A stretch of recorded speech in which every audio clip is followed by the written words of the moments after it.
Yo, just made some protein pudding. If you're somebody who's trying to get more protein in your diet and you're not sure how to use protein powder, protein pudding is a super simple thing. You're literally just gonna add some protein powder. It's like cookies and cream from a Peace Sign. Shout out to them. You're a really great protein company.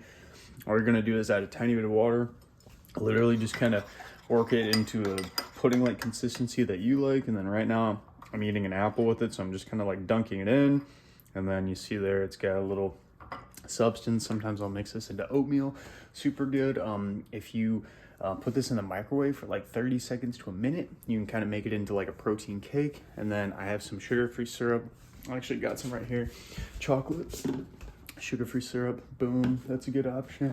I got other sugar-free syrup I use too. Both these good option. Boom. Both these are from Walmart. Really cheap. Guys, go such a long way in adding 0-calorie options, making your desserts a little bit better.